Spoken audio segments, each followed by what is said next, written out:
I'm so grateful. I'm so thankful. I'm so grateful. I'm so thankful. One more time. I'm so grateful. I'm so thankful to be here right now, to be here. Wow. What a day. What a year.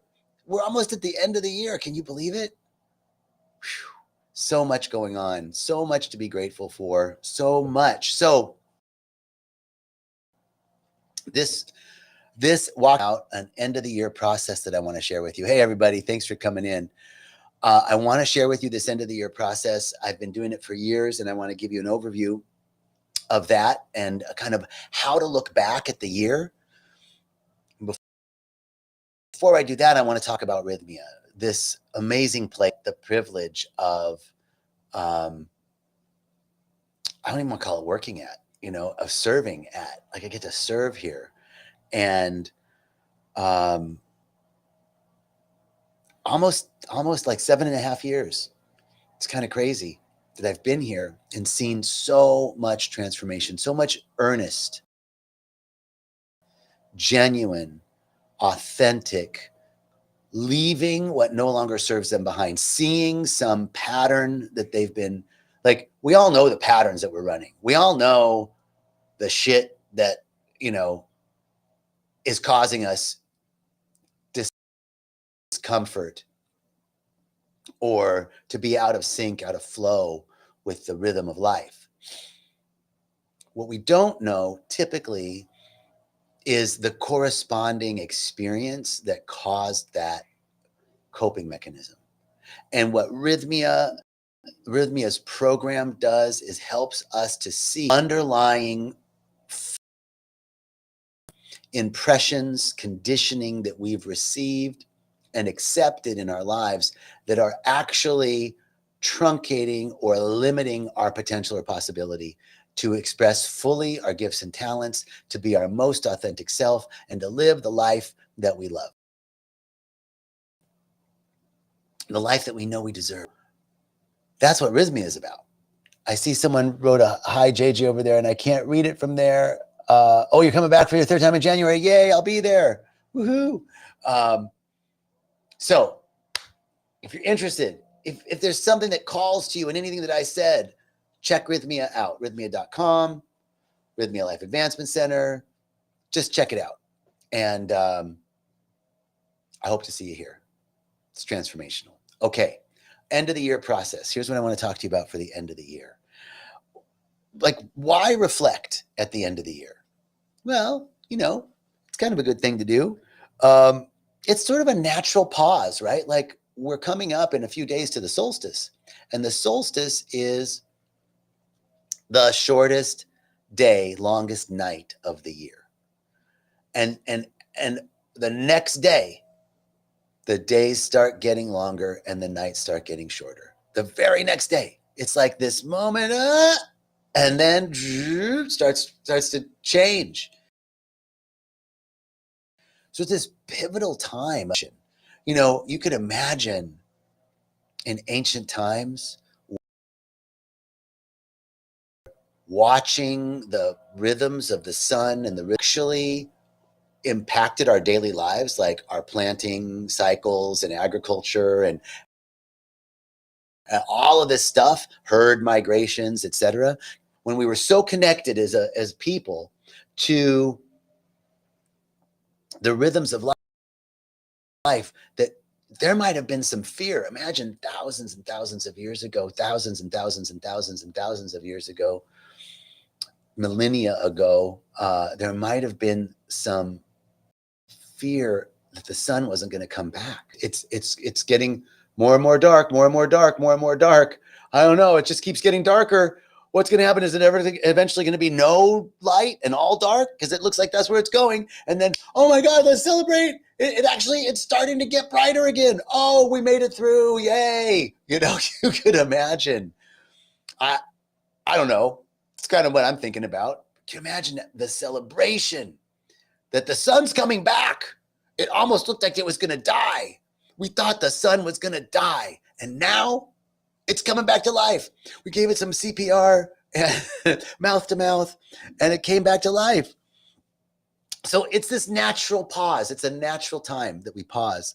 And it's a great time to take stock, right? It's like, there's this arbitrary, I mean, maybe not so arbitrary from what I just talked about, right? Like there's some actual celestial things that are going on that impact our lives. But there's also just like, this is a calendar year, right? And we arbitrarily say that on the 31st of December is the end of this year. And the next day, it's a new year, right? That's our Gregorian calendar as opposed to the Julian calendar, you know? So there's some arbitrary nature to it. But this is the time that we say, all right, everything stops here. And then we begin anew here every year. So it's a kind of like about harvesting the lessons for the end of the year, the lessons of this year, and seeing what are the weeds. What do we want to weed out of the garden? And what are we harvesting from the garden?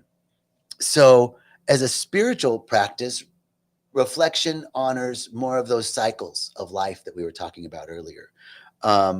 You know, this time is a time when everything's closing in, gathering itself up. And this is the time of renewal, because spring starts now. Like December 22nd is the beginning of when spring starts to get to birth itself. It's nascent at that time. You know, it's still infantile, embryonic, but it's starting new.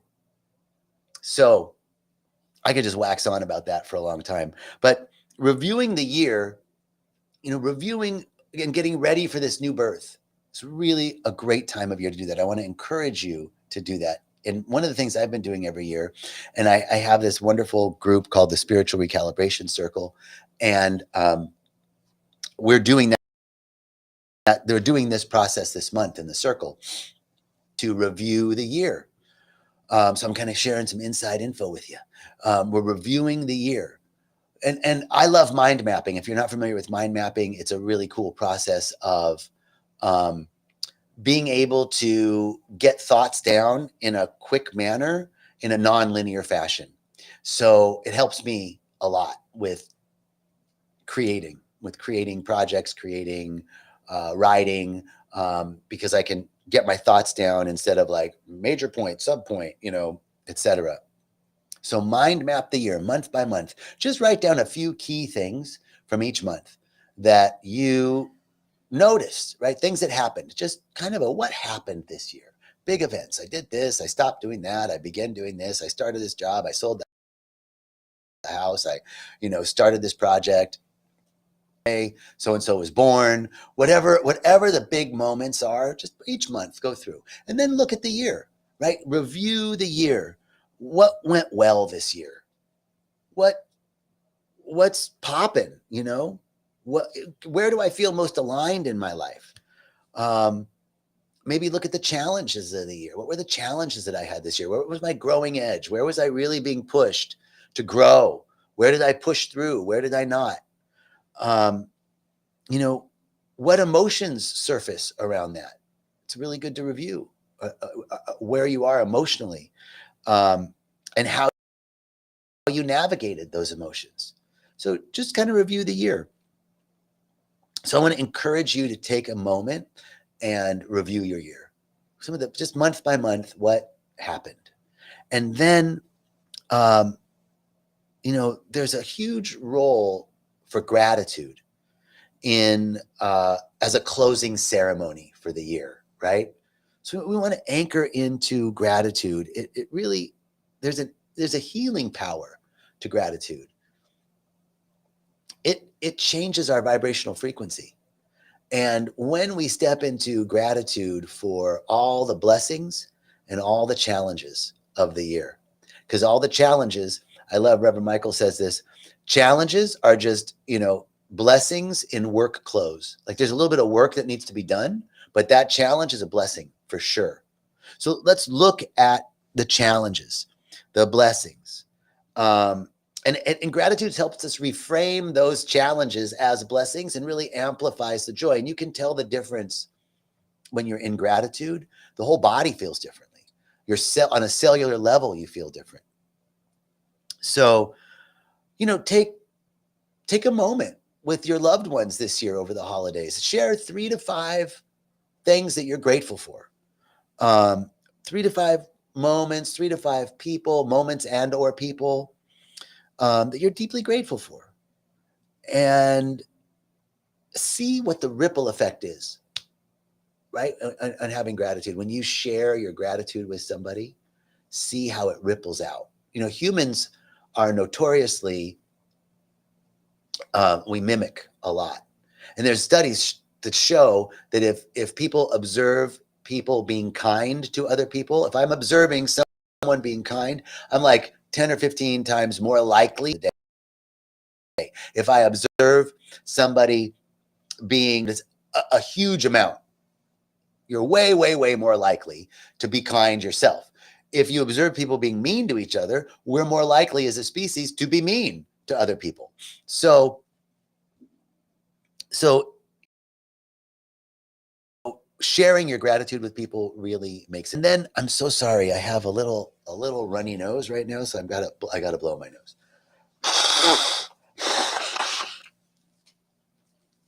Thank you. That was really, really pleasant for me to do, but I couldn't help it. So, now, what do we want to let go of? So you've kind of looked at the year, you've expressed some gratitude. What do you want to let go of? What no longer serves you? What in your spiritual body is ready to let something go, to unburden yourself? It makes a huge difference when you unburden yourself. So unburden yourself of the things you want in 2024. There's a few things that I'm leaving in 2024. What is it? Fear, limiting beliefs, lack of self-confidence, lack of self-love. I'm leaving all that shit behind. Not knowing my worth, I'm leaving that behind. And all the opposites, self-confidence, self-love, self-worth, self-value, not in an egoic way, but in a way that knows that I am incomparable. I'm precious and incomparable, and so are you. I'm incomparable and you're incomparable. I'm precious and you're precious. We're cherished by the loving wholeness, oneness consciousness. We're cherished by it. And we are it. So I invite you to do your own ritual of release, breath work, or releasing things into the fire. I encourage you to do your own ritual of release. Releasing through ritual is super powerful. Some people like to write the things down and burn them. Some people, want to throw things, let things go in water. Some people want to go into the water. And what is your ritual? What ritual would you like? Release, to let go of that which no longer serves you. And then we want to set intentions for the new year. So intentions versus resolutions. Resolutions are like what you should do. Intentions, so there's a being versus doing. Intentions are kind of quality based, they're affirmative, they're present tense, and they're resonant with you. So and I like to use the overlay of Reverend Michael's 8 life structures. Spirituality, ego, beliefs, body, temple, finance, livelihood, community, and relationship. Those 8 structures. Where do I want to be in my body temple? What am I leaving behind? I'm leaving behind criticizing my body temple this year. And what I'm being in 2025 is loving my body exactly the way it is. No more of this I love it, but this part, no. I love all of it. I love all of it. Every little bit. And some parts that aren't little. Some parts that are a little bigger than they should be. I love those parts too. So, you want to take a look at what about finance? This year in finance, I'm bringing divine order into my finances. My intention is to bring divine order through budgeting and clarity and being a good steward of my money and creating wealth this year. What about my What about in the area of spirituality? Oh, spiritual practices. Spirituality is your spiritual practice. What do you want to do? What do you want to be? What do you want to be? Spiritual practice this year is like my life fits into my spiritual practice.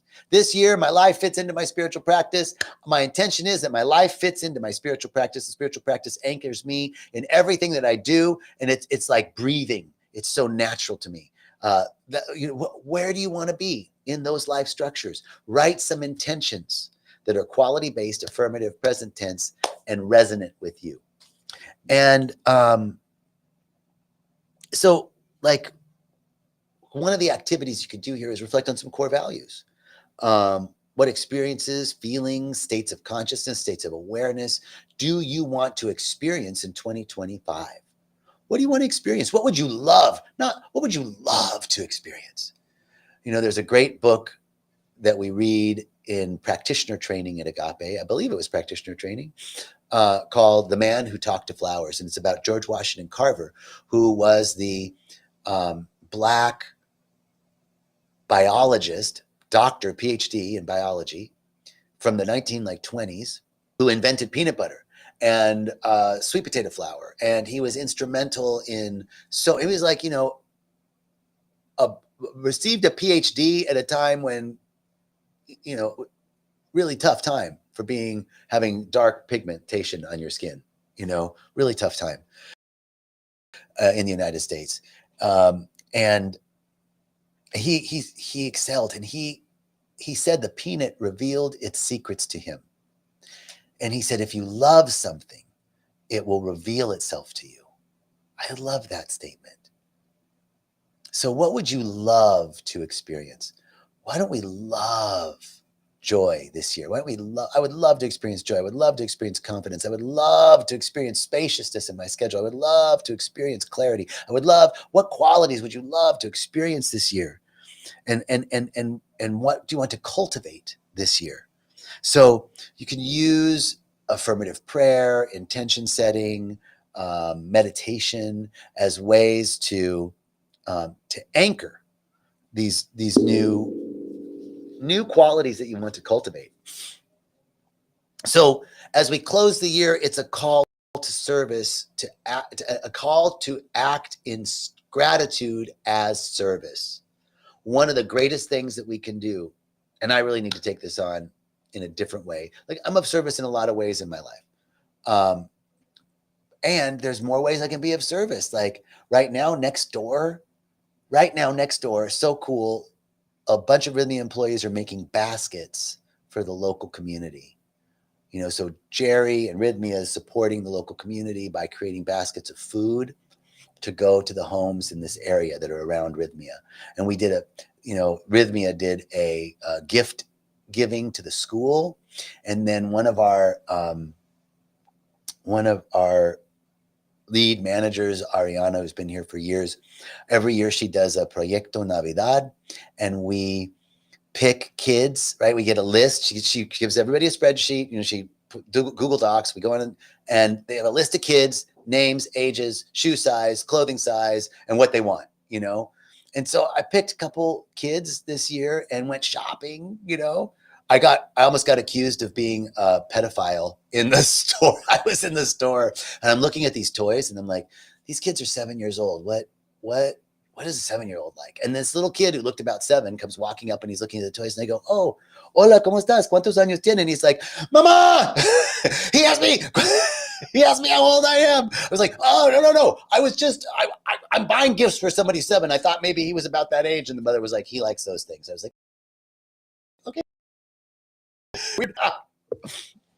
It was like, okay, this is a different age. I just asked a kid how old he was and he was like, Mom! I mean, good for him, but it sucks that that's the way things are. So, but I'm seeing all these ways that I can be of service in a different way. Like, I'm of service to my clients. I'm of service to the people that come to rythmia. Service in that way. I'm at Agape. Where can I stretch a little bit more to be of service, to give it to the community, and to actually, it's to actually, that old school, like, let me help somebody. Let me give somebody a hand up, materially right now. What do you need? Food? You need clothing? What do you need? Like, how can I be of service in that way? So I invite you to look for ways that you can be of service and show your gratitude for all the blessings that you've received in the past year through service, and know that service is the highest thing that you can do. That will be, bring you closer into alignment with your spiritual values. So anchor the end of the year in. I want to anchor the end of the year, the end of Walking the Path. Actually, I think we have, no. Yes, the next Walking the Path will still be in 2024. So we have one more Walking the Path, but I want to begin anchoring in each of you who tune in. Like, it's so cool that people like every week are tuning in or commenting. I'm really grateful. I'm grateful to get to do this. I'm grateful to get to connect with you. I'm grateful for you. So in this moment of gratitude, everything that has unfolded this year has been a part of a divine curriculum for each of us. And I release the old with grace and I welcome in the new. So let us do that together, knowing that everything has been part of our divine curriculum, and we release the old and welcome in the new. And, revisit this process. Watch this again for how to do the end of the year process. And I'm excited. Maybe you can send me a DM about how it was for you. All right. Sending you much love, peace, choicest blessings, as my mother would say. And I will see this. Okay. Blessings. Thank you.